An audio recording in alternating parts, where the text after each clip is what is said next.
Hi everyone, I hope you are all doing well, coping with this new life of yours and or ours in fact. Different way of doing school, virtual, blended, too much time with family, not enough time with your friends, tired of looking at screens, but for the moment, watch this screen at least. Pretend you're enjoying it. Behave yourselves. We'll work backwards this time. We'll begin with the gospel.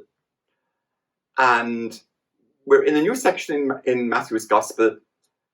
And the landowner, the owner of the vineyard, goes out and gets workers for his vineyard between 5 and 6 in the morning. He goes back out again at 9 o'clock. He goes out at midday. He goes out at 3 o'clock. And he goes out at the 11th hour, which is 5 o'clock. Now, have you ever wondered why in the name of God did he just not get all the laborers in one fell swoop and be done with it? There is the possibility that it is harvest time. And as the grape harvest is being harvested, he realizes he may not have enough workers for the amount of work that has to be done and must be done in one day. And he goes out and he gets more, and he does not want to lose his crop. So over the day, he goes and he finds more and more. And we know the story from the perspective of the fairness of those being paid the same wage as the ones who came and worked almost 12 hours all day long. But notice the parable states that the ones who came and worked barely an hour are given their wage up front and first, so that everybody else could see it and observe. Now, if I had been there from 5, 6 in the morning and saw this, I would think, oh, what a generous person. We are going to get extra. That would be my feeling. And that's what lies behind the parable, is to lead us into it. That's the expectation. And you know the story. As you'll read it, that's not what happens. Those of you who are looking and listening to me, this homily, which is part of your CCE, Continuing Christian Education assignment, I want you to approach the gospel when I finish speaking from a different perspective. Rather than playing the role of the one who came early, came late, and why I feel it's all unfair, I want you to do something different. Take the role of the vineyard owner. And now, you go out and you invite people in to partake in this vineyard of yours, the harvest, the ingathering. There will be a party at the end, whoopee, and we'll have great fun. Now, you are the one who goes out, makes the invitation. What does that tell you about the story that you might not have noticed first, because you were so taken up with, it is so unfair, I don't like it, and so on? The letter to the Philippians. Paul is in prison, and it's a strange reading at first. It almost seems that Paul has given up. It has more to do, I think, with the fact that when Paul says, whether I live or whether I die and what I will choose, he is probably facing his pending death in a realistic manner.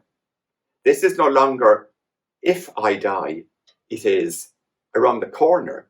Highly likely. Actually, historically, it doesn't happen yet. But he is on death row. So he's facing the reality of his death.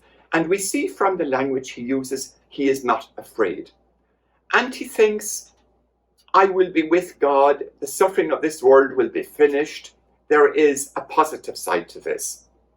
He is moving beyond that fear aspect. That is a journey. He didn't arrive at this overnight. The other thing is, the question comes up, if he really had a choice, which would he choose, as if he could choose? And he states that because of his close, intimate relationship with Christ, I am Christ's, I belong to Christ. It is Christ's attitude that dominates my attitude. And basically that is, if I have more time,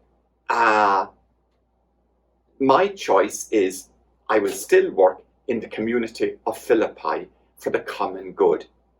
My attitude is not determined by my wants and my fears.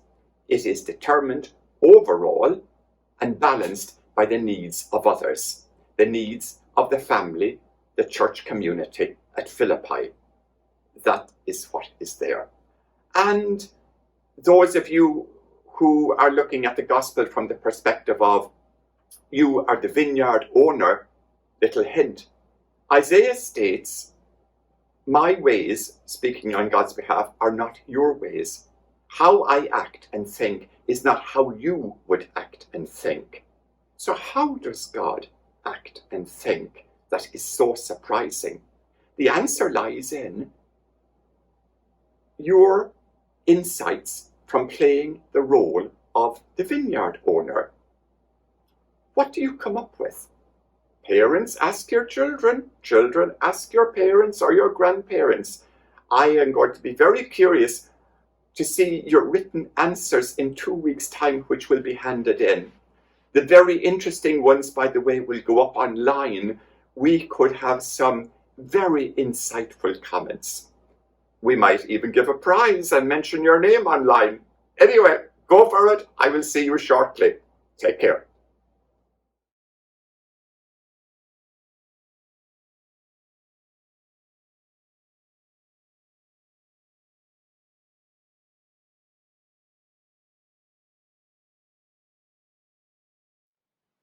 Looking forward to your insights. I would love to have been a fly on the wall as you discussed this. At the end of the gospel, the attitude that is portrayed by those who worked hard all day long for a wage that they agreed to, but that's beside the point, I think. And they are very annoyed, as I would be, and I think you, that somebody was treated equally from the perspective of what they earned. No, they weren't treated equally. In fact, that is the problem. They were treated, well, they were treated equally at a level we don't like. And that is, they all got and received from the generosity of the vineyard owner. The jealousy and resentment comes about because it is technically unfair, it is unjust. It's not how we work in this world, or indeed should. The point here is the vineyard owner represents God. And God is as gracious to those who have been with him in the community of the church since they were born, as God is with those who have only entered the community. That lies in the background. And there obviously was some kind of jealousy in the community that, those who, take for example, join a society, a group, a volunteer group, and there are always, trust me, some who join, they like the company, they like the people, but do very little. Now you have a choice. Either you are going to stay with the group knowing you have people who don't really pull their weight per se.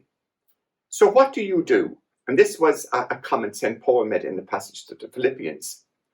Do you let your resentment get to you to such a degree that you decide, I'm going home, I'm not coming back, I'm not going to be bothered with what the group is set up to do, which means helping others, outreach, volunteering?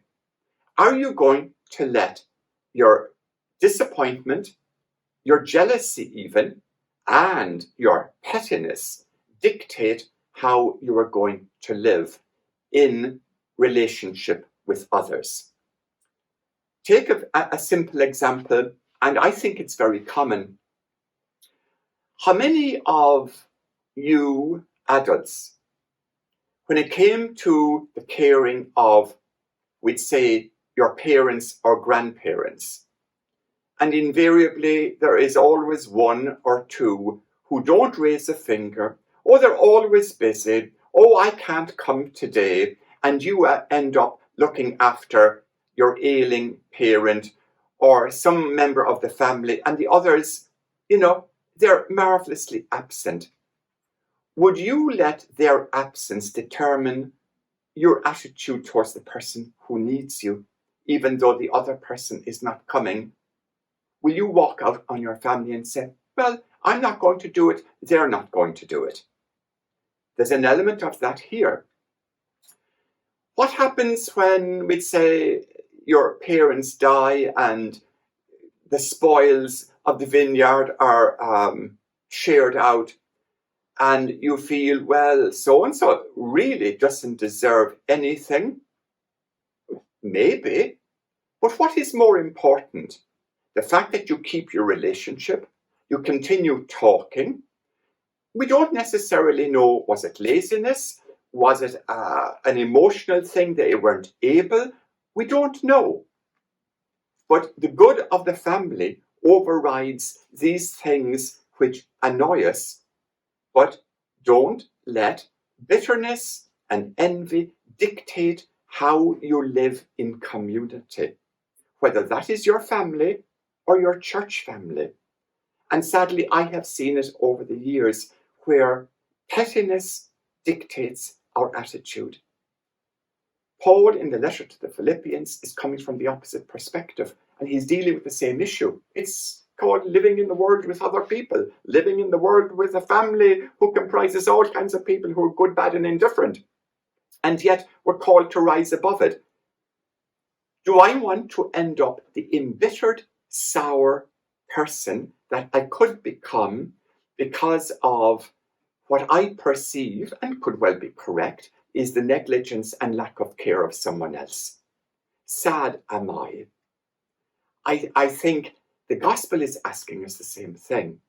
Now, remember, I asked the children who are listening and the youth, if you take the role of the vineyard owner and you invite people to participate, now, rather than collecting grapes, it's to a birthday party. Some arrive early, they bring a gift, they're on time, you love to see them. They get a party bag, they get a slice of cake, they enjoy the games or whatever you were doing. Oh, this was before we had coronavirus, by the way. But we still have memories of those things, and we will have them again. But supposing some of your friends, and you might know them well, or they could be your best friends, arrive late. Are you going to pout and be grumpy? Or are you going to welcome them in? Remember, I asked you to play the role of the vineyard owner. Welcome them in, slice of cake, love to see you here. It doesn't matter that you came late. It doesn't matter who's to blame, because mother was too busy and she forgot and was on Zoom with her friends or whatever else. That's what's happening in the parable. Of course, what the vineyard owner gives is himself. God gives of God's riches, which is God's self, which is keep your relationship with me reflected in your relationship in the community and in the family. Rise above pettiness. Rise above the hurts and the annoyances. Do not become that which you dislike in others.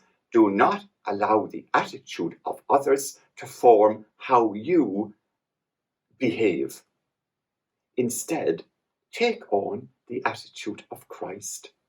Is it any wonder Isaiah said of God, my ways are not your ways? We have a very good example of the ways of God in the landowner, the vineyard owner. I didn't grow up in a vineyard, so I keep going landowner. The vineyard owner who invites to the harvesting, and of course, after harvest time, harvest festivals, the party. We're invited to that. It's into constantly renewing our relationship with the community and our families. Don't let small things and even big things destroy the community which we have built, are continually asked to maintain and keep building bridges. I will see you next week.